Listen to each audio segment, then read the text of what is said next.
8वीं शताब्दी के भारतीय दार्शनिक, आचार्य और धार्मिक नेता जो अपने अद्वैत वेदांत दर्शन के लिए जाने जाते हैं। तो ये अद्वैत वेदांत दर्शन क्या है? ब्रह्म सत्यम जगन विद्या, जीवो ब्रह्मेव नापरहा। इसका मतलब ब्रह्म सत्यम जगन विद्या यानी ब्रह्म ही सत्य है, जग मिथ्या है। जीवो ब्रह्मेव नापरहा यानी जीव ही ब्रह्म है, वह ब्रह्म से भिन्न नहीं है। तो ऐसे महान वेदांत दर्शन को प्रस्तुत जिन्होंने किया, उस महान विभूति ने न केवल हमारे सनातन धर्म की रक्षा की, बल्कि हमारे हिंदू धर्म को भी पुनर्जीवित किया। उनका योगदान इस सनातन धर्म के प्रचार और प्रसार के लिए तथा इस वेदांत दर्शन के प्रचार और प्रसार के लिए बहुत अमूल्य माना जाता है। उसके लिए उन्होंने भारत भर 3 बार भ्रमण किया और अनेक विद्वान पंडितों से इस पर शास्त्रार्थ की चर्चा की और उन्हें पराजित किया। लोगों से शास्त्रार्थ करने का मूल हेतु यही था कि इस वेदांत दर्शन को सामान्य जनमानस में रखा जाए और इसका महत्व बताया जाए कि जीव ही ब्रह्म है। और ऐसे कहा जाता है कि इसी के द्वारा उन्होंने ना तो लोगों की परंतु समाज की भी आध्यात्मिकता को ऊंचाई पर लाकर बिठाया और लोगों को मोक्ष का द्वार दिखाया। जब लोगों को इसकी पहचान हो जाती है कि जीव ही ब्रह्म है, अपने आत्मस्वरूप को अगर पहचान हो जाए तो ऐसे कहा जाता है कि उसका वो आनंद ले सकते हैं और सुख दुख के परे जा सकते हैं। और सुख दुख के परे जाना ही मोक्ष प्राप्त करना ही है। तो ऐसी इन महान विभूति ने हमारी सांस्कृतिक परंपरा को भी एकता के रूप में प्रवर्तित कर दिया। ऐसे इनके महान कार्यों को शब्दों से या वाणी से बयान नहीं किया जा सकता है। ऐसे काफी अद्भुत आश्चर्यजनक कार्य बचपन से ही उन्होंने किए। चलो तो फिर एक बार इसके पर हम नजर डालते हैं। नमस्कार, मैं हूं जयंत कुलकर्णी। आप सभी का श्रीपाद दर्शन भक्ति चैनल में सहर्ष स्वागत है। आज हम बात कर रहे हैं उस महान व्यक्ति की, आदि जगतगुरु शंकराचार्य।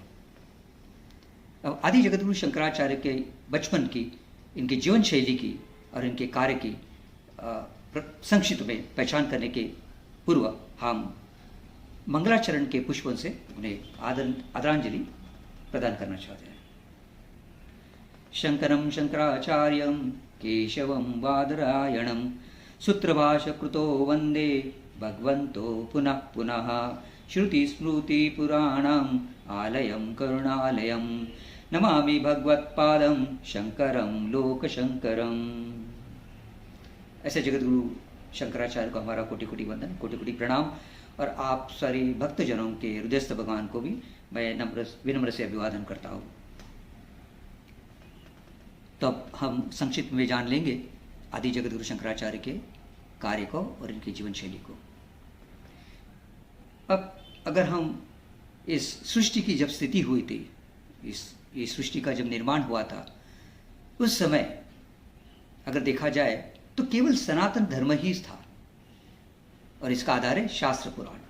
अगर आप किसी शास्त्र पुराण या श्रीमद् भागवत को अगर देखते हैं तो वहाँ उसमें नमूद किया है कि इस सृष्टि की भगवान ने उत्पत्ति की और उसी समय वो सनातन धर्म प्रस्तापित था।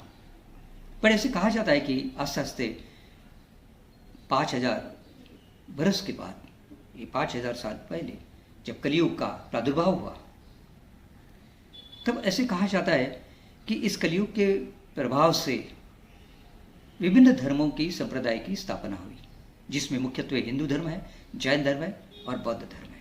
इनके अलावा और कोई भी धर्म नहीं था। बट ऐसे कहा जाता है कि उसी समय 8वीं शताब्दी में 84 पंथ के विचारधारा के, विभिन्न पंथ के, विभिन्न विचारधारा के लोग थे जो अपने अपने धर्म का पालन करते थे, अपने अपने धर्म का प्रचार करते थे। और ऐसे कहा जाता है कि उसी समय वे एक दूसरे से नफरत करते थे, द्वेष करते थे, घृणा करते थे। उनमें कोई एकता नहीं थी। अधर्म बढ़ रहा था, धर्म का नाश हो रहा था। तब ऐसे कहा जाता है कि लोगों का जीवन दुखमय बन गया। और जैसे कहा जाता है श्रीमद् भगवद गीता में कि अगर अधर्म बढ़ जाए तो भगवान खुद इस पृथ्वी पर अवतारित होते हैं। कहा जाता है यदा यदा हि धर्मस्य ग्लानिर्भवति भारत अभ्युत्थानम् अधर्मस्य तदात्मानं सृजाम्यहम् परित्राणाय साधूनां विनाशाय च दुष्कृतां धर्म संस्थापनार्थाय संभवामि युगे युगे। ऐसे कहा जाता है कि भगवान सब सुन लेता है, भगवान को सब पता होता है। और ऐसे कहा जाता है कि भगवान शिव जी ने इस पृथ्वी पर अवतार लिया, और जो अवतार लिया वो है आदि जगत गुरु शंकराचार्य। कहा जाता है कि इनके पिताजी शिवभट्ट और माता हरेम्बा, उन्हें पुत्र प्राप्ति नहीं थी, संतान नहीं थी। उन्होंने भगवान शिव की उपासना की, आराधना की। तब शिव जी ने कहा था कि बोलो आपको कैसा पुत्र चाहिए, आपको ज्ञानी बट अल्पायु या अज्ञानी दीर्घायु पुत्र चाहिए। तो उन्होंने ज्ञानी पुत्र की अभिलाषा की। और ऐसे कहा जाता है कि आदि जगद्गुरु शंकराचार्य का जन्म जब हुआ तो ये बचपन से ही बुद्धि से काफ़ी कुशाग्र थे। 2 साल की उम्र में ही उन्हें संस्कृत भाषा का ज्ञान था, संस्कृत भाषा में लिखते थे वो। ऐसे कहा जाता है कि 8 साल की उम्र में इन्होंने चारों वेदों का ज्ञान प्राप्त किया था। अब ये 4 वेद कौन से? ऋग्वेद, यजुर्वेद, सामवेद और अथर्ववेद। और उनमें भी शाखा है, संहिता है यानी मंत्र है, ब्राह्मण है, अरण्यक है और उपनिषद है। तो इस सारी चीज़ों का ज्ञान उन्होंने 8 साल की उम्र में लिया था। 12 साल की उम्र में उन्होंने सारे शास्त्रों का ज्ञान प्राप्त किया था। और 16वीं उम्र में ऐसे कहा जाता है कि उन्होंने प्रस्तांतरी पर भाष्य लिखा था। अब प्रस्तांतरी कहा जाए तो व्यास लिखित ब्रह्मसूत्र, श्रीमद् भगवद गीता और 11 उपनिषदें, उस पर उन्होंने भाष्य लिखा था अपने गुरु भागवत गोविंद पाद इनके आदेशानुसार। सहसे जगद्गुरु शंकराचार्य इनका जो कार्य है बहुत महान कार्य इन्होंने किया। जैसे कहा कि विभिन्न पंथ के विचार सरणी के जो लोग थे जिनमें घृणा थी, एकता नहीं थी, तब उन्होंने देख लिया था कि संस्कृति तो लोप हो रही है, अधर्म बढ़ रहा है। तो इस लोगों को एकता करने के लिए, इनको इकट्ठे करने के लिए, उनको जुड़ाने के लिए उन्होंने एक आध्यात्मिक व्यवस्था की, सामाजिक और आध्यात्मिक व्यवस्था की। और वो व्यवस्था और कुछ नहीं तो पंचायतन महापूजा। सो इस पंचायतन महापूजा में जो शिव के पंथ थे, शैव के पंथ थे, जो वैष्णव थे विष्णु के पंथ के थे, जो गणपति की पूजा करते थे गाणपत्य पंथ के थे, जो देवी की उपासना करते थे जो शाक्त पंथ के थे, ऐसे विभिन्न पंथों के, यानी हिंदू धर्म में ही विभिन्न पंथों के लोगों को उन्होंने एकत्रित किया। तो सांस्कृतिक एकात्मता उनकी वजह से टिक पड़ी, श्रद्धा बढ़ गई। और ऐसा कहा जाता है फिर सब लोग इकट्ठा हो गए, पूरी भारतीय संस्कृति का उन्होंने रक्षण कर दिया। इसके अलावा अपने सनातन धर्म को इसका रक्षण करने के लिए, वेदों का रक्षण करने के लिए, क्योंकि ये दूरगामी थे, उन्हें पता था कि आगे चलकर परकियों का आक्रमण हो जाएगा, हमारी संस्कृति लोप हो जाएगी, हमारे वेद नहीं रहेंगे। तो संस्कृति का रक्षण करने के लिए, सनातन धर्म का रक्षण करने के लिए, वेदों का रक्षण करने के लिए उन्होंने भारत के 4 दिशा में 4 मठ प्रस्तावित किए और अपने जो 4 शिष्य थे उनको वहाँ के मठाधिपति करके उनको नियुक्त किया और उन्हें उत्तरदायित्व दिया कि वेदों का संप्रदाय करे, वेदों की पहचान जनमानस में हो जाए।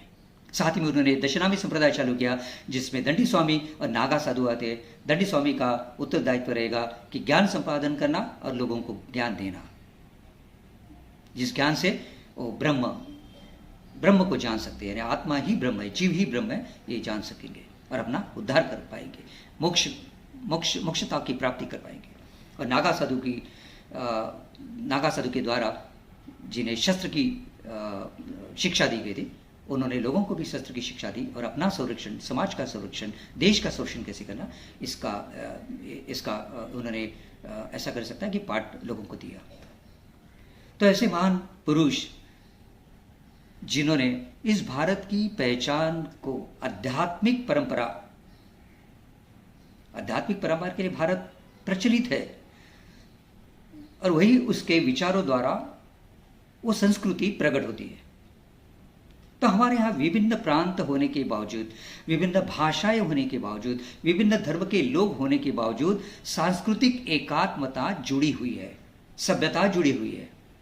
यही इसका प्रमाण है कि जो आदि जगत गुरु शंकराचार्य ने कहा है, इस रास्ते पर अगर हम चलेंगे तो ऐसा कहा जाएगा, ना केवल हम वेद संपन्न हो जाएंगे, हर जनमानस में इस जीव ही ब्रह्म है इसका ज्ञान होगा और हर कोई अपनी मोक्ष की प्राप्ति कर पाएगा।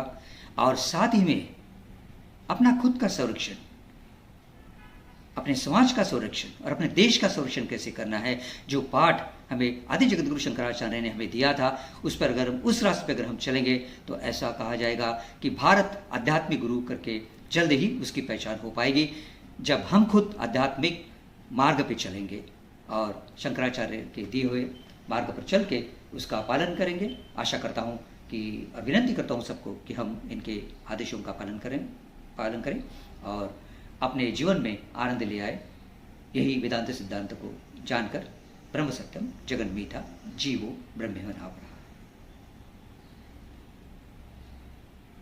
आप सबसे विनती है कि इस बारे में अगला वीडियो देखिए, जिसमें हमने उनके आदि जगत गुरु शंकराचार्य के जीवन शैली के बारे में बताया।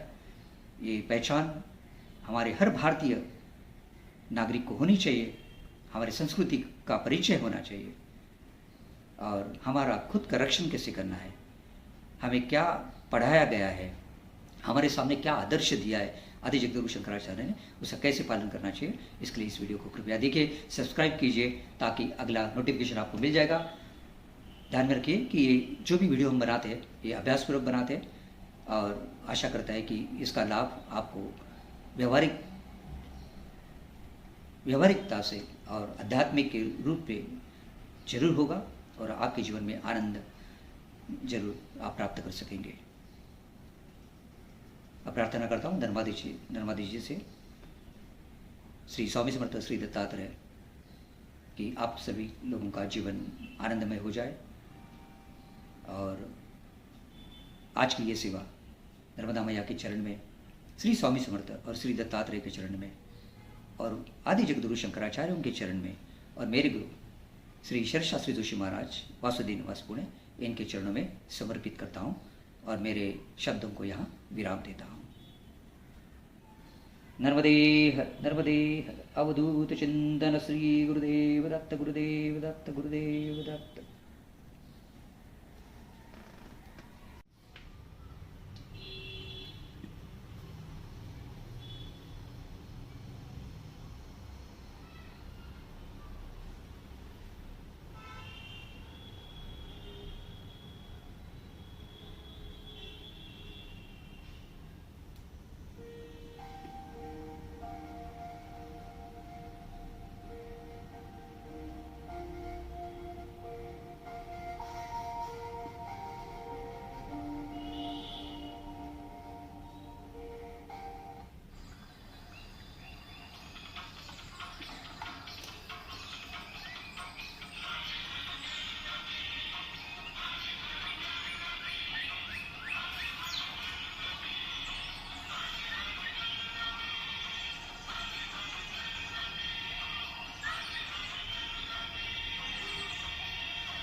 नमस्कार, सुस्वागतम। आप सभी का श्रीपद रचन भक्ति चैनल में स्वागत है।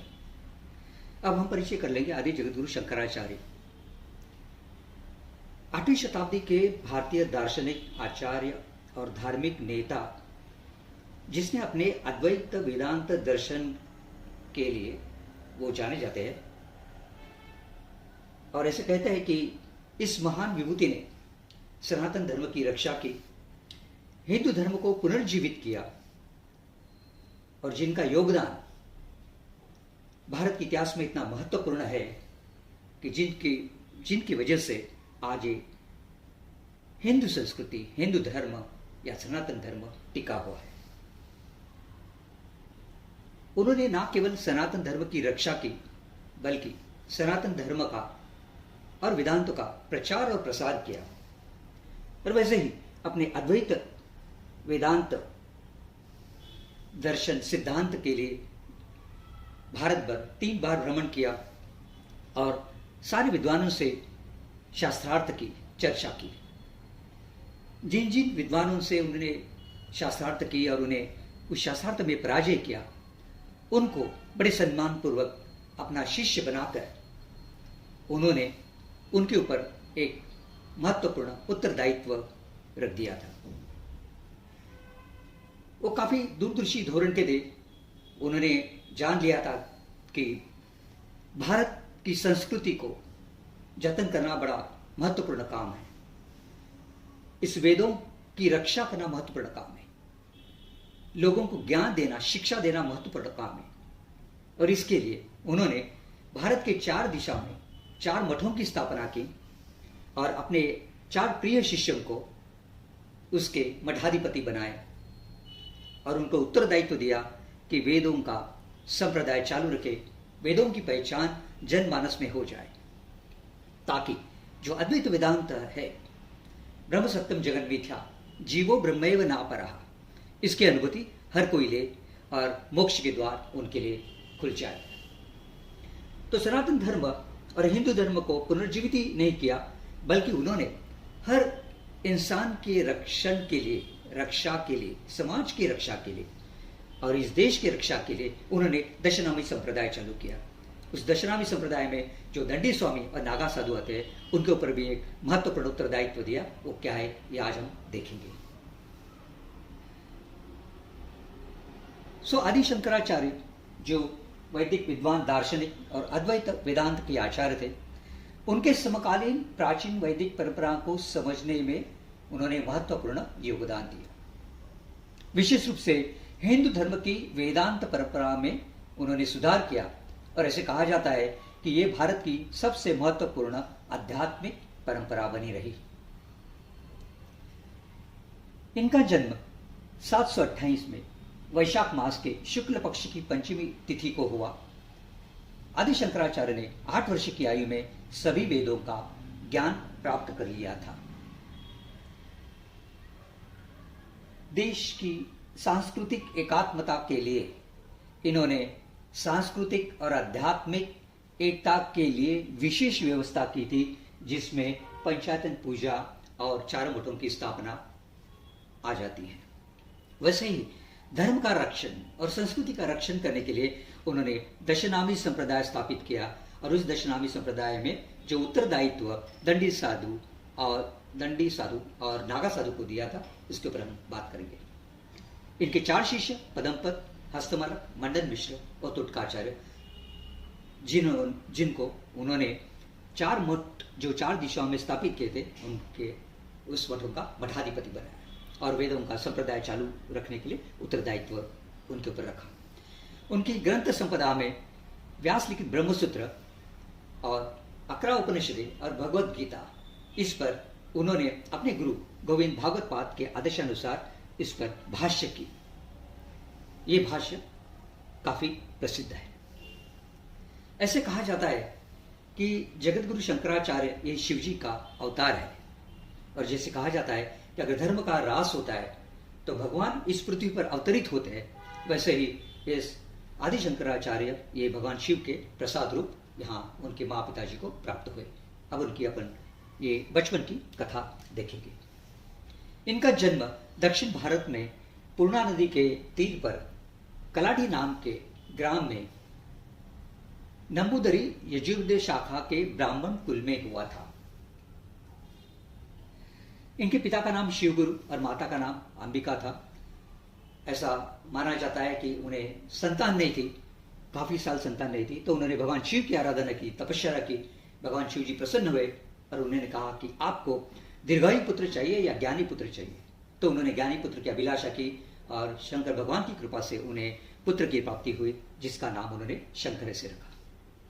अब अल्पकाल में ही शंकराचार्य के पिता का निधन हो गया जब वो 3 वर्ष के थे। ऐसा कहा जाता है वो बुद्धि से प्रखर, तेज और इनके वाणी में तेज था, तो जैसे कि सरस्वती उनके जीवा पे वास करती थी। पिता के पश्चात उनकी माँ ने बहुत कठिन परिस्थितियों में उनका पालन पोषण किया था। व्रतबंध यानी मुंज ये 8 साल की उम्र में होती है, परंतु पिता के पश्चात उनकी माँ ने 5 आयु के जब शंकराचार्य थे तब उनकी मुंज की थी, यानी व्रतबंध किया था, और अध्ययन के लिए उन्हें कलाड़ी गांव में ही एक गुरु के घर गुरुकुल में अध्ययन के लिए भेज दिया था। जो 5 वर्ष की आयु में गुरुकुल में गए और 3 वर्ष में, ऐसा कहा जाता है कि 3 वर्ष में उन्होंने सारे वेदों का ज्ञान प्राप्त किया था। वैसे देखेगा तो ये बालक काफी बुद्धि से तेज था। 2 साल की उम्र में ही उन्होंने संस्कृत भाषा को जान लिया था, संस्कृत भाषा में लेख करते थे, लिखते थे। तो ऐसा ये प्रतिभावंत बालक, इसके बारे में एक श्लोक में ऐसे कहा जाता है, अष्टवर्षे चतुर्वेदी द्वादशे सर्वशास्त्रविद षोडशे कृतवान भाष्यम द्वात्रिशे मुनिरभ्यकार। अष्टवर्षे चतुर्वेदी, इसका मतलब है उन्होंने उम्र की 8 साल में चारों वेदों का ज्ञान प्राप्त किया था। चारों वेद में क्या आते हैं? ऋग्वेद, यजुर्वेद, सामवेद, अथर्ववेद, और इनकी उपशाखा में आ जाता है संहिता, ब्राह्मण, अरण्यक और उपनिषद। तो काफी बड़ा व्यासंग ज्ञान उन्होंने प्राप्त किया था। द्वादशे सर्वशास्त्रविद, यानी 12 वर्ष की आयु में उन्होंने सारे शास्त्रों का ज्ञान प्राप्त कर लिया था। षोडशे कृतवान भाष्यम, उम्र की 16 साल में उन्होंने प्रस्थानत्रयी पर भाष्य लिखा। अब ये प्रस्थानत्रयी बोले तो 3 चीजें कौन सी हैं? तो व्यास लिखित ब्रह्मसूत्र, दूसरे है श्रीमद् भगवद गीता, और तीसरे उपनिषद। सो श्रीमद् भगवद गीता, ब्रह्मसूत्र और 11 उपनिषदों पर उन्होंने अपने गुरु गोविंद भागवत पाद इनके आदेशानुसार भाष्य लिखे थे। और ऐसे कहा जाता है कि 32 वर्ष की आयु में उन्होंने महाप्रस्थान किया और हिमालय में समाधि ली। अब इनके जान लेते हैं पौराणिक कथा, जो उन्हें बचपन से ही संन्यास जीवन व्यतीत करना था। ऐसे कहा जाता है उनके श्लोकों से कि इन्हें संन्यास के बारे में काफी आकर्षण था। काफी उन्हें लगता था कि मैं भी संन्यास ले लूं, सन्यासी जीवन ले लूं, और इस समाज के लिए, इस देश के लिए कुछ करूं। तो उन्होंने अपनी माँ से ये बात की थी कि माँ, मुझे संन्यास लेना है। अब इतनी छोटी सी उम्र में, 8 साल की उम्र में अगर ये संन्यास लेना चाहता है तो कौन सी माँ अपने बालक को संन्यास लेने के लिए अनुमति दे देगी? और स्वाभाविक था उसकी माँ ने उसे अनुमति नहीं दी। तो ऐसे कहा जाता है कि एक दिन शंकर और उसकी माँ जब पूर्णा नदी के तट पर आए थे, तो शंकर स्नान करने के लिए पूर्णा नदी में उतर गया। तभी एक मगरमच्छ ने उनका पैर पकड़ा। ये देखकर उनकी माँ भयग्रस्त हो गई, चिंतातुर हो गई। तब शंकर ने चिल्लाकर कहा, माँ, मगरमच्छ ने मेरा पैर पकड़ लिया है, अब तो मुझे संन्यास लेने की अनुमति दे दी, नहीं तो ये मगरमच्छ मुझे खा जाएगा। अब उस माँ के पास कोई पर्याय नहीं था, तो अपने बेटे को जीवनदान देने के लिए और इस मगरमच्छ से छुटकारा पाने के लिए उन्होंने संन्यास लेने की अनुमति दी। और ऐसे कहा जाता है कि यह संन्यास लेने की अनुमति अपने माँ से प्राप्त करने के लिए शंकर ने अपनी माया का उपयोग करके मगरमच्छ ने अपना पैर पकड़ा है, ऐसा आभास निर्माण किया था। तो इससे ये जान सकते हैं कि इतनी छोटी उम्र में भी उन्हें योग विद्या या सिद्धि प्राप्त थी। अब हम संक्षिप्त में देखते हैं कनकधारा स्तोत्र क्या है। इस कनकधारा स्तोत्र की रचना आदि जगत गुरु शंकराचार्य ने की थी। ये कनकधारा स्तोत्र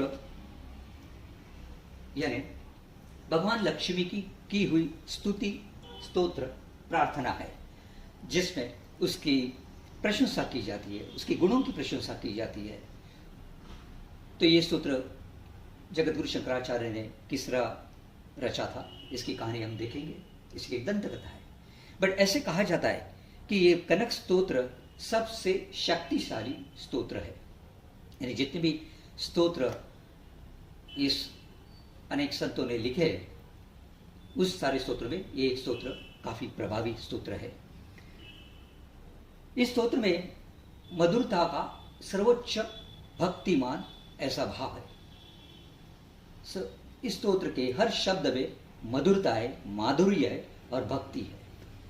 जैसे एक बालक अपनी माँ से प्रेम पूर्वक हट करता है, जीत करता है, और माँ भी उसकी हर जीत और हट पूरी करती है, वैसे ही इस स्तोत्र में शंकर ने माँ लक्ष्मी से हट की थी, जीत की थी, जिसको माँ ने पूर्ण किया था। इसका बहुत लोगों को अनुभव है कि ये बहुत ही मंगलकारी है, बहुत ही शुभ है, और दिव्य अनुभव इससे प्राप्त होते हैं। तो जो भी धन की प्राप्ति करना चाहते हैं वो इस कनकधारा स्तोत्र का पाठ पढ़ सकते हैं या इसका अनुष्ठान कर सकते हैं। अब ये कनकधारा स्तोत्र क्या है, इसकी एक रचना, एक दंत कथा है। एक दिन शंकर अपने कलाड़ी गांव में भिक्षा मांगने गया था। तो भिक्षा मांगने के लिए एक ब्राह्मण के घर में आया और उसने पुकारा, भिक्षाम देई माई, भिक्षाम दे।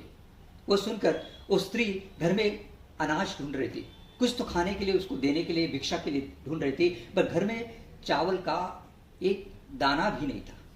आखिर में उसे एक डिब्बे में एक सूखा आंवला नजर पड़ा।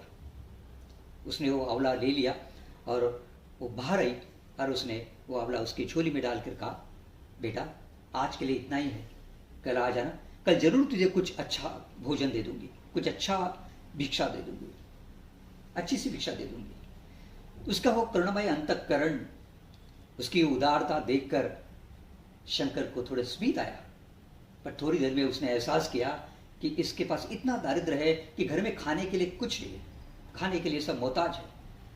वो देखकर उसका अंतःकरण द्रवित हो पाया, उसका अंतःकरण द्रवित हो उठा और उसने आसमान की तरफ देखकर लक्ष्मी माँ से कहा, हे माँ, मैं क्या देख रहा हूँ, मैं क्या देख रहा हूँ, इतनी दरिद्रता होने के बावजूद इस माँ में इतनी उदारता है कि मुझे भिक्षा में जो भी कुछ मिले वो दे रही है। माँ, इसका दरिद्र दूर कर, इसका जो भी दुख है वो दूर कर।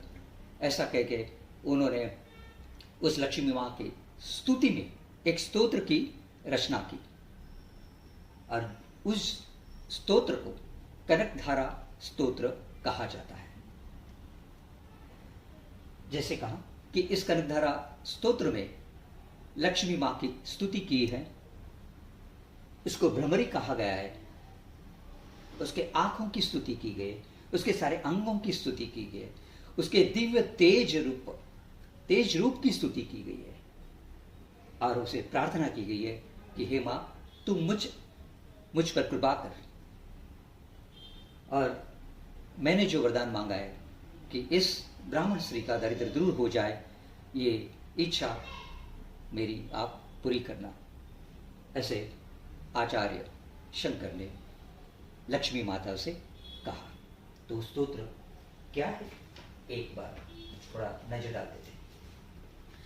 अंगम हरे पुलक भूषणमाश्रयन्ती भृंगांगनेव मुकुलाभरणं तमालम् अंगीकृताखिल विभूतिरपांगलीला मांगल्यदास्तु मम मंगल देवताया।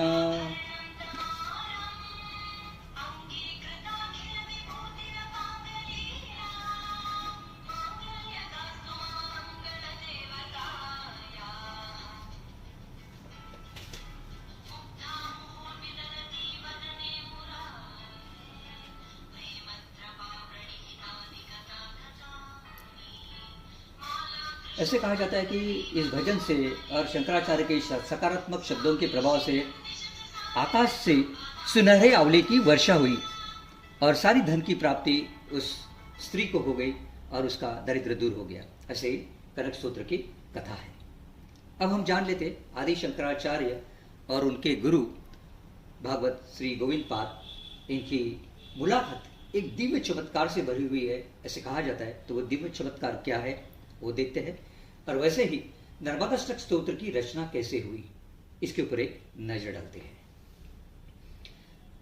अब पतंजलि चरित्र अनुसार, पतंजलि चरित्र जो है उसके अनुसार ऐसे लिखा गया है कि शंकर की और उनके गुरु गोविंद भागवत पाद, इनकी जब मुलाकात हुई तो मुलाकात में जो सवाल उनके गुरु गोविंद पाद ने उठाए थे और जवाब जो शंकर ने दिया था वो भी एक रहस्यमय है, और एक रहस्यमय है, आध्यात्मिक है, उसे भी हम जान लेते हैं। वो क्या है? तो ऐसे कहा जाता है कि गोविंद भागवत पाद ये नर्मदा नदी के तीर पर ओंकारेश्वर के मंदिर के पास एक गुफा में रहते थे और उन्हें प्रतीक्षा थी कि एक दिन शंकर जरूर आएगा और मुझसे संन्यास ग्रहण करेगा। तो शंकराचार्य के आगमन की वो प्रतीक्षा कर रहे थे, काफी लंबे सालों से प्रतीक्षा कर रहे थे। और वैसे ही यहाँ पे 8 वर्ष की आयु में ये बालक गुरु की खोज में शंकर ने अपना घर छोड़ दिया और उत्तर दिशा की ओर बढ़ गए और चलते चलते वो ओंकारेश्वर में पहुंचे। जब ओंकारेश्वर पहुंचे गुरु की खोज में, तब देखा तो क्या, नर्मदा मैया को, नर्मदा नदी को पूर आया था, बाढ़ आई थी, पूरा पानी सब जगह बह रहा था।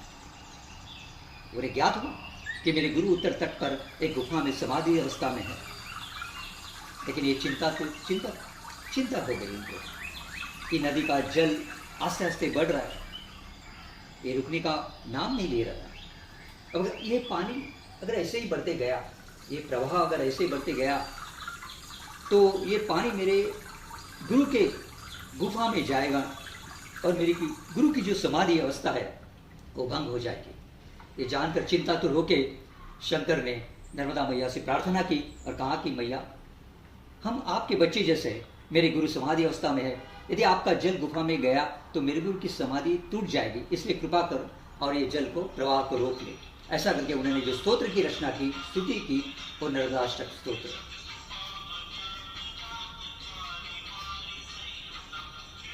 ये नर्मदा स्तोत्र की जो रचना की और जो इस तरह नर्मदा मैया की स्तुति 8 श्लोक में उन्होंने की, तो सुनकर नर्मदा मैया प्रसन्न हुई, खुश हुई। वैसे वो चाहती ही थी कि स्तोत्र की रचना, स्तुति शंकर के हाथे हो जाए। फिर ऐसा कहा था कि जो कमंडल उन्होंने गुफा के मुंह पे रखा था, वहां पे जल अंदर गया और वहां से आस्ते आस्ते प्रवाह की धारा कम होने लगी। जैसे प्रवाह की धारा कम हो गई तो शंकर अंदर गुफा में गए। उन्होंने देखा एक गुरु ध्यानस्थ बैठे हुए हैं। वो उनके सामने बैठा, उन्होंने उनको प्रणाम किया, दंडवत किया और बड़ी उत्सुकता से उनकी तरफ देख रहा था। अपने गुरु जिनसे मैं संन्यास ग्रहण करने के लिए आए, आज उनकी मुलाकात हो गई, आज उनकी भेंट हुई, इसका आनंद उसके चेहरे पे था।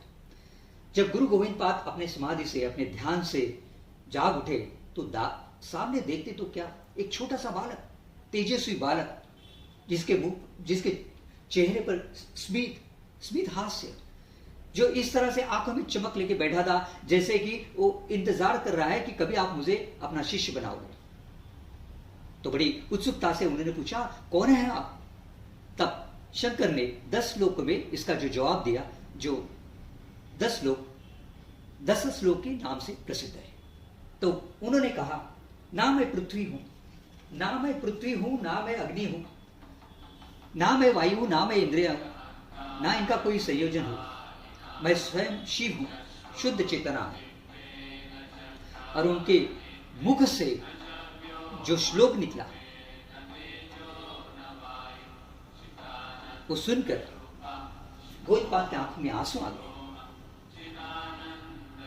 कहता है, शिवोहम शिवोहम चिदानंद रूपा, शिवोहम शिवोहम न च प्राण सत्यो न च वायु न वा सप्त धातु न पंच कोश न वा पाणिपादौ न चोपस्थपायु, चिदानंद रूपा शिवोहम शिवोहम चिदानंद रूपा शिवोहम शिवोहम। उसे मुख से ये शब्द सुनकर, शिवोहम शिवोहम, मैं जीव ब्रह्म ही हूँ, शिव रूप हूँ, शिव ही हूँ, ये सुनकर उसके आंखों में आंसू आ गए कि इतना छोटा सा बालक पर इतना अगाध ज्ञानी। तो ऐसे कहा जाता है कि उनके मुख पर एक स्मित आया, बहुत खुशी से विभोर हो गए और उन्हें ऐसा लगा कि जिस शिष्य की मैं प्रतीक्षा कर रहा था वो प्रतीक्षा पूरी हो गई। मुझे एक ऐसा शिष्य मिला जो एक आत्मा, अपनी आत्मा की पहचान जान सकता है, जो ऐसे कार्य कर सकता है कि दुनिया के सामने इस ब्रह्म को, इस आत्मा को, इस सत्य को सब लोगों के सामने वो रख सकता है।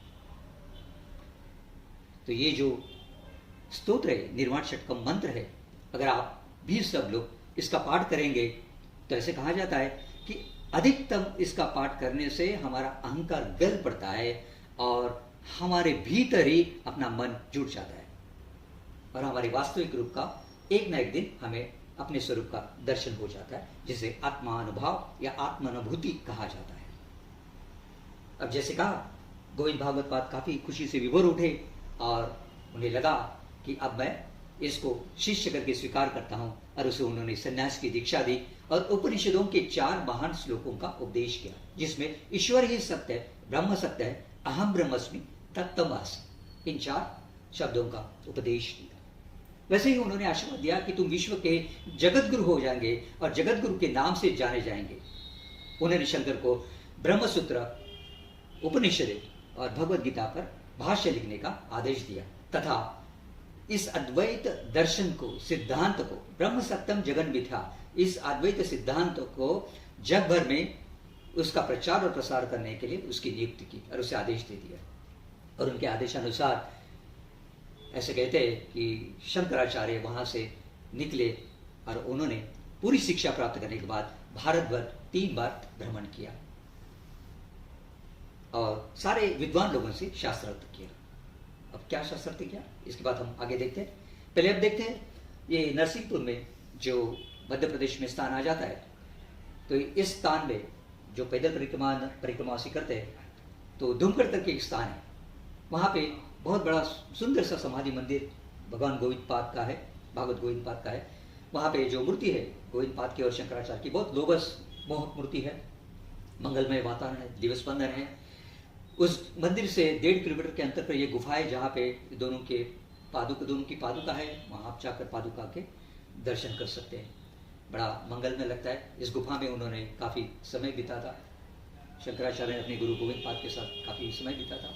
तो इस समाधि का भी दर्शन आप मंदिर में कर सकते हैं और इस पादुका के दर्शन भी आप गुफा में जाकर कर सकते हैं। अब हम देखते हैं कि कैसे भगवान शिव ने शंकराचार्य को अद्वैत वेदांत सिद्धांत का रहस्य प्रकट किया। जैसे शंकराचार्य ने ये अद्वैत वेदांत सिद्धांत की रचना की, ब्रह्म सत्यम जगन मिथ्या जीवो ब्रह्मेव नापरः, तो उनके हिसाब से हर आत्मा, हर जीव ये ब्रह्म ही है। अगर जीव ब्रह्म है तो इसका मतलब कोई भेद होना नहीं चाहिए, किसी में भेद होना नहीं चाहिए। पर कहानी ऐसी है कि एक दिन वो स्नान करके, गंगा में स्नान करके चल रहे थे, तो रास्ते में उन्होंने एक चांडाल को देखा जो कुत्ते के साथ उनके रास्ते पर आ गया था। उसने उस शंकर का रास्ता रोक दिया था। शंकराचार्य ने उसे कहा दूर हटो, क्योंकि चांडाल को अछूत मारा जाता था। तो उन्होंने कहा दूर हटो, मुझे जाने दो।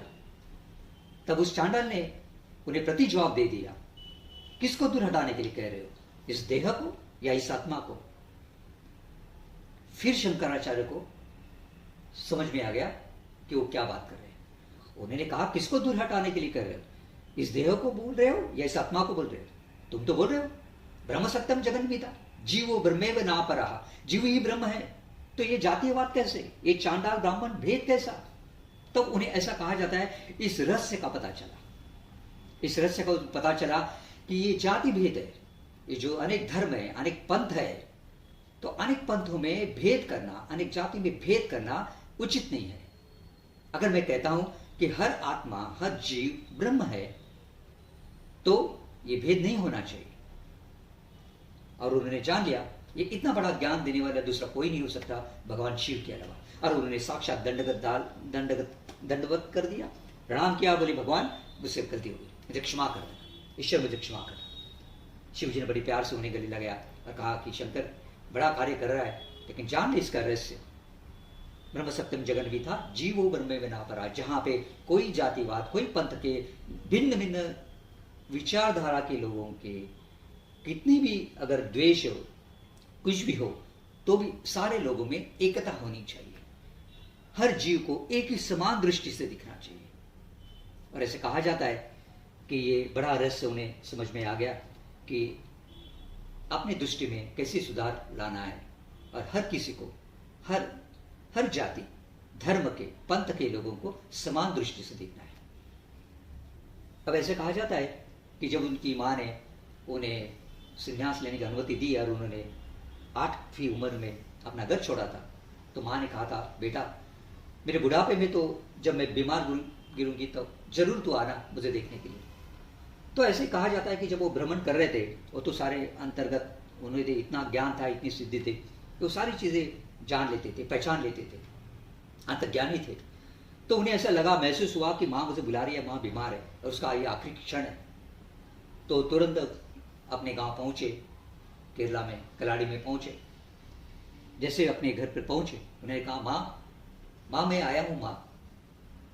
माँ ने पूछा, कौन है? माँ मैं शंकर, तेरा बेटा। ये सुनते ही उसके आंखों में आंसू आ गए, वो भी आनंद से विभोर हो गए। बोले, बेटा आजा आजा, मेरे पास बैठ। वो अपनी माँ के पास बैठे थे। तब माँ ने पूछा, कैसे है शंकर?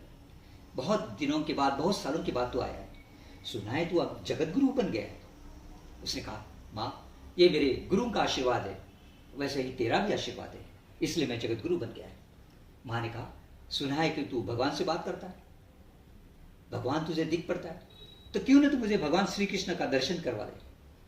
अपनी माँ की ये बात सुनकर आचार्य ने भगवान कृष्ण की स्तुति में एक स्तोत्र बनाया। उस स्तोत्र का नाम है श्री कृष्णाष्टकम, जो 8 श्लोक में भगवान कृष्ण की उन्होंने स्तुति की और उनसे प्रार्थना की कि अपनी माँ को वो दर्शन दे दे। और ऐसे कहा जाता है ये भगवान शिव कृष्ण प्रकट हुए और उन्होंने उनकी माँ को दर्शन दे दिया और माँ उस अनंत में कृष्ण में विलीन हो गई। माँ की मृत्यु के बाद भगवान शंकर फिर से भ्रमण के लिए उत्तर दिशा की ओर बढ़े। और ऐसे कहा जाता है कि 3 बार उन्होंने भारत का भ्रमण किया। हर बड़े बड़े आध्यात्मिक गांव में विद्वान पंडित लोगों से शास्त्रार्थ पे चर्चा की। शास्त्रार्थ पे चर्चा करने का उद्देश्य इतना ही था कि ये जो अद्वैत वेदांत है, ब्रह्म सत्यम जीव मीथा, ब्रह्म सत्यम जगन मीथा, जीवो ब्रह्मेव नापरा, इस सिद्धांत को सब लोगों के सामने रखने के लिए उन्होंने उन सारे विद्वान लोगों से शास्त्रार्थ की।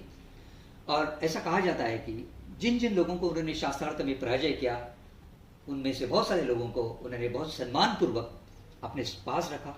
उनमें से कोई उनके शिष्य बने, जैसे 4 प्रमुख लोग थे, जो 4 प्रमुख शिष्य बने, उनको आगे चलकर उन्होंने जो 4 दिशा में 4 मठ स्थापित किए थे, उनका मठाधिपति बनाया। और वेदों की पहचान जनमानस में करने के लिए, वेदों का रक्षण करने के लिए, वेदों का संप्रदाय चालू करने के लिए उनके ऊपर उत्तरदायित्व रखा। अब जान लेते इनकी जो शास्त्रार्थ हुई थी महेश्वरी में, मंडन मिश्रा करके विद्वान थे, उन्होंने सुना था कि बहुत बड़े विद्वान है, तो उनसे शास्त्रार्थ करने के लिए भगवान शंकराचार्य महेशमती आ गए। उस समय मंडन मिश्रा की पत्नी उभय भारती भी मौजूद थी, जिसको उन्होंने न्यायाधीश के रूप में बैठने के लिए कहा और कहा कि हम शास्त्रार्थ करेंगे तो आप तय करेंगे इनमें से किसकी जीत हुई है। ऐसे कहा जाता है कि उभय भारती ने दोनों को एक माला पहनाई और कहा कि जिसकी माला जल्दी सूख जाए वो हार जाएगा। ऐसे कहा जाता था कि जिसके पास वेदों का ज्ञान है उसकी माला कभी सूखती नहीं है। जब ये शास्त्रार्थ चालू हुआ तो पहला सवाल शंकराचार्य ने मंडन मिश्रा से कहा था कि क्या आप जानते हैं ये आत्मा का स्वरूप क्या है? ये व्यापक है, विशाल है या अणु जैसा सूक्ष्म है? अब शंकराचार्य को अद्वैत वेदांत सिद्धांत के थे और मंडल मिश्रा तो कर्मकांड के थे, जो भक्ति ज्ञान और कर्मकांड में ज्यादा विश्वास करते थे। तो उन्होंने पूछा, ये आप जो बोल रहे हैं कि ब्रह्म और जीव एक ही है, तो मुझे बताइए ये ब्रह्म और जीव में भिन्नता क्या है, ये एकता कैसी है? ऐसा सवाल उन्होंने उठाया। और ये ब्रह्म, ये जगत मिथ्या है, आप कह रहे कि ये मिथ्या है, तो ये मिथ्या क्यों है? तो ऐसे कहा जाता है, शंकराचार्य ने कहा कि ये माया की वजह से ये ये पूरा ब्रह्मांड मिथ्या दिखता है। फिर उस उदाहरण में उन्होंने सर्प रज्जु को उदाहरण दिया। अंधेरे में कोई भी रज्जु यानी डोरी अगर देखे तो उसको हम सांप समझ लेते हैं, समुद्र की लहरों को हम अलग समझ लेते हैं, मिट्टी के अलग अलग पुतले या मिट्टी के अलग अलग घड़े जो बनाए जाते हैं उसको हम अलग समझते हैं, बट अगर देखा जाए तो वो मिट्टी ही होती है। सुवर्ण के जितने भी अलंकार होते हैं वो भिन्न भिन्न लगते हैं, पर आखिर में वो सुवर्ण ही है, सोना ही है। तो ये सारे तत्वज्ञानों का उन्होंने उपदेश किया मंडन मिश्रा को। और ऐसे कहा जाता है कि उस शास्त्रार्थ में मंडन मिश्रा हार रहे थे, लेकिन उनकी पत्नी उभय भारती ने एक जीत की थी और काम शास्त्र के बारे में उनसे सवाल किए थे, जिसका जवाब देने के लिए ऐसे कहा जाता है कि उन्होंने एक परकाया प्रवेश किया और परकाया प्रवेश करके राजा अमरुक करके था, उसके शरीर में प्रवेश करके उन्होंने इस सारे काम शास्त्र के बारे में जान लिया और उभय भारती से चर्चा की और उभय भारती को भी पराजित कर दिया। अब जान लेते ये बद्रीनाथ मंदिर जिसकी स्थापना शंकराचार्य ने की थी उसकी एक छोटी सी कहानी। ऐसे कहा जाता है कि इसकी स्थापना करने के बाद उन्होंने अपने नंबूदरी कुल के लोगों को पूजा करने का अधिकार दे दिया था। तो आज जितने भी पुजारी है वो सारे नंबूदरी वंशज के हैं। इस बद्रीनाथ की कहानी ऐसी है कि ये पहले शिव का स्थान था जो विष्णु ने शिव से प्रार्थना करके मांगा था, और जब लक्ष्मी रूठ कर चली गई थी तो वैसे कहा जाता है भगवान विष्णु ने यहीं बैठकर तपस्या की थी, ध्यान किया था, साधना की थी। अब जब अपनी नाराजगी खत्म हो गई, अब जब लक्ष्मी वापस आई तो उसने देखा कि भगवान विष्णु बद्रीनाथ में बैठे हैं। उन्हें मौसम का ख्याल ही नहीं था, उसमें इतना ठंडा मौसम चल रहा था। तो ऐसे ठंड मौसम में अपने पति देव तपस्या कर रहे, तो उनकी रक्षा के लिए वो ऐसे कहा जाता है कि बेर के रूप में बैठ गई। तो बेर के पेड़ के रूप में उसने अपने भगवान विष्णु को संरक्षित किया, इसलिए उस स्थान का नाम बद्रीनाथ ऐसे पड़ा। बद्रीनाथ एक 4 धामों में एक प्रसिद्ध मंदिर है जहाँ पे नर और नारायण दोनों मिलते हैं, और ऐसे कहा जाता है कि धर्मों की शास्त्र की मान्यता के अनुसार इसे विशालपुरी भी कहा जाता है। अब हम जान लेते ये दशनामी संप्रदाय की स्थापना शंकराचार्य ने क्यों की। जैसे कहा था पहले पूर्व भाग में, शंकराचार्य तो जान चुके थे कि हमारे देश पर परकीय लोगों का आक्रमण होगा और हमारे विभिन्न पंथों के लोग, ऐसे माना जाता है जो पूर्व में सनातन धर्म था उस सनातन धर्म को छोड़ के अनेक धर्म स्थापित हो गए। जैसे हिंदू धर्म था, बौद्ध धर्म था और जैन धर्म था, और इसके अलावा 84 पंथ के लोग थे। तो अनेक विचार के लोग, विचारधारा के लोग, अनेक पंथ के लोग, इनमें एकता नहीं थी, एकात्मता नहीं थी। तो इस एकात्मता के लिए भी उन्होंने बहुत बड़ा कार्य किया। वो हम देखते हैं कि क्या कार्य उन्होंने एक्चुअली किया है। इसके ऊपर एक नजर डाल देते हैं। और ये दश संप्रदाय तो चालू किया था, उसका भी महत्व क्या है। अब जैसे कहा था कि वेदों की रक्षा करने के लिए, सनातन धर्म की रक्षा करने के लिए, वेदों को सारे लोगों के यहाँ प्रचालित प्रसार करने के लिए, उसकी शिक्षा देने के लिए उन्होंने भारत के 4 दिशों में 4 मठ की स्थापना की थी। वो 4 मठ कौन से हैं? उत्तराखंड में ज्योतिर्मठ जहाँ पे अथर्ववेद की शिक्षा दी जाती, पश्चिम में शारदा मठ जहाँ सामवेद की शिक्षा दी जाती, दक्षिण में श्रृंगेरी पीठ जहाँ यजुर्वेद की शिक्षा दी जाती, और पूर्व में गोवर्धनपुरी मठ जहाँ पे ऋग्वेद की शिक्षा दी जाती है। तो ये 4 मठों में उन्होंने 4 संप्रदाय के 4 वेदों की शिक्षा की व्यवस्था की थी। और किसी को अगर कुछ और वेदों को जानना है तो उस 4 मठ एक दूसरे से संगठित थे, निगडित थे। अब ये दशनामी संप्रदाय इसलिए उन्होंने मुख्यतः चालू किए कि लोगों के संरक्षण के लिए, मठों के संरक्षण के लिए, वेदों के संरक्षण के लिए, सनातन धर्म के संरक्षण के लिए, देश के संरक्षण के लिए ये संप्रदाय उन्होंने चालू किया। इस दशनामी संप्रदाय में उन्होंने दंडी स्वामी और नागा साधु की स्थापना की थी। उस संप्रदाय को चालू किया था। दंडी स्वामी का उत्तरदायित्व ये था कि वेदों की ज्ञान प्राप्त करे और लोगों को वेदों का ज्ञान दे दे, और नागा साधु को उत्तरदायित्व दिया था शस्त्र की शिक्षा ले ले, लोगों को शस्त्र की शिक्षा दे और अपना खुद का, समाज का और देश का संरक्षण करे। और उन्होंने 4 भागों में इसको संप्रदाय को रखा था, जिसमें वन, अरण्य, गिरी, पर्वत, सागर, पुरी, आश्रम, भारती, सरस्वती, ये सब स्थानें आ जाती है। तो इस स्थान के जो अधिकारी है उस अधिकारी को ये दोनों उत्तरदायित्व दिया था। जैसे कहा था दंडी स्वामी का उत्तरदायित्व था वेदों की ज्ञान लोगों को दे दे, और नागा साधु का उत्तरदायित्व था लोगों का संरक्षण करे। अब हम जान लेते हैं ये पंचातन पूजा क्या है। जैसे कहा था कि हमारे देश में 84 पंथ के लोग थे, इसका मतलब था अनेक विचार धर्म के लोग थे, विचार सरणी के लोग थे। तो उनमें एकता नहीं थी, उनमें बड़ा द्वेष था, गुस्सा था, घृणा थी एक दूसरे के बारे में। तब उन्होंने जान लिया ये हमारी संस्कृति के लिए बड़ा घातक है, इसमें हमारी संस्कृति नष्ट हो जाएगी, हमारे देश का नुकसान हो जाएगा। अगर लोगों की एकता नहीं रही तो परकीय आक्रमण करेंगे और हमारा देश चला जाएगा दूसरों के हाथ में। इसलिए उन्होंने देखा कि जो शैव धर्म के हैं, जो शिव की पूजा करते हैं, जो वैष्णव धर्म के जो विष्णु की पूजा करते हैं, जो गणपति की पूजा करते हैं, जो गणपत्य है, जो देवी की पूजा करते हैं, जो शाक्त के हैं, और जो सूरज की पूजा करते हैं, जो शौर्य के हैं, इन अनेक पंथों में जो विचारधारा एक नहीं थी, उनके लिए उन्होंने ये पंचायतन पूजा चालू की। ये पंचायतन पूजा चालू करने का उद्देश्य एक ही था कि इस विभिन्न विचार के, विभिन्न पंथ के लोगों में एकात्मता लाने के लिए, एकता लाने के लिए। तो इस पंथ के अनुसार, इस पंचायतन पूजा के अनुसार, पंचायतन पूजा इसका मतलब है 5 पूजा, जिसमें 5 प्राधान्य मुख्य रूप से देव आते हैं। इसमें शिव, पार्वती, गणपति, सूर्य और विष्णु। तो अगर कोई वैष्णव है, भगवान विष्णु को मानता है, तो वैष्णव को प्राधान्य देकर, विष्णु को प्राधान्य देकर 4 मूर्तियों को बाजू में रख के उस 5 मूर्तियों की पूजा कर सकता है।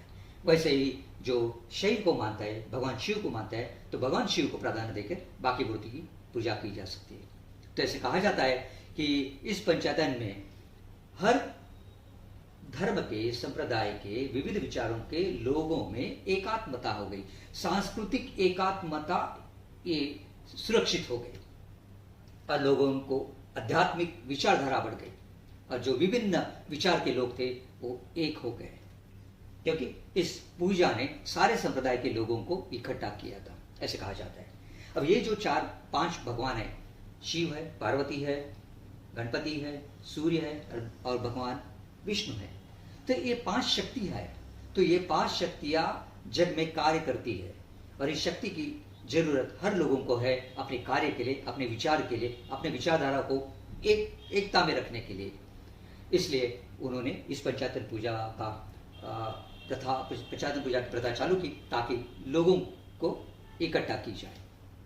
अब सारांश में हम देखते हैं कि इन्होंने जो बड़े बड़े कार्य किए, उस कार्य के बारे में जान लेते हैं।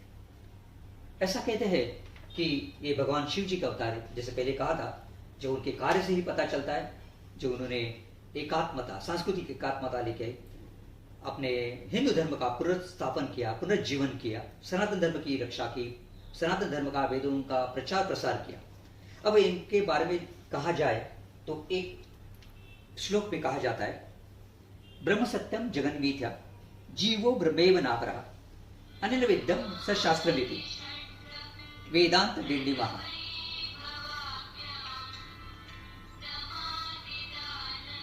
तो ऐसे आदि जगतगुरु शंकराचार्य ने सनातन धर्म की जोत जलाई, और विभिन्न संप्रदाय और विचारधाराओं के लोगों को साथ मिलाकर संस्कृति और एकता को संरक्षित किया। अब ब्रह्म सत्यम जगन मिथ्या का मतलब है, ब्रह्म सत्य है, जगत मिथ्या है। जीवो ब्रह्मेव नापरा, जीव ही ब्रह्म है, उससे भिन्न नहीं है। अनेन वेद्यम शास्त्रमिति वेदांत डिंडिमः। और इस ब्रह्म को जानने के लिए सही शास्त्र से समझना चाहिए, यही वेदांत कहते हैं। ऐसे जगतगुरु शंकराचार्य की जयंती इस 2 मई को है। सबसे निवेदन है कि पूजा अर्चा करके उनको सम्मान किया जाए, और ऐसे इस महान विभूति को, आदि जगतगुरु शंकराचार्य को, इस भगवान शिव के अवतार को हमारे सबका कोटि कोटि प्रणाम, कोटि कोटि वंदन, कोटि कोटि वंदन। आशा करते हैं कि इस वीडियो में जो अभ्यास पूर्वक हमने आपके सामने जो भी माहिती, जो भी कुछ आपके सामने रखा, इसका आपको आपकी व्यवहारिक स्तर पर, आपके आध्यात्मिक स्तर पर जरूर इसका लाभ हो जाएगा।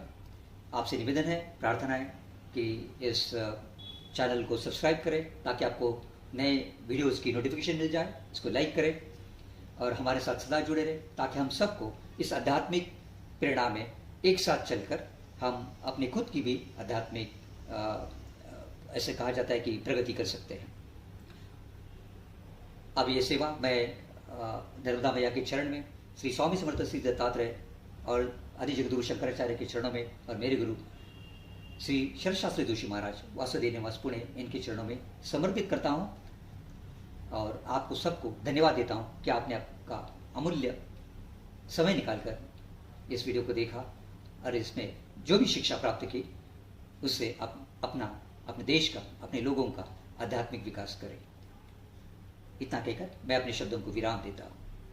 नर्मदे हर अवधूत चिंतन। श्री गुरुदेव दत्त, श्री गुरुदेव दत्त, श्री गुरुदेव दत्त।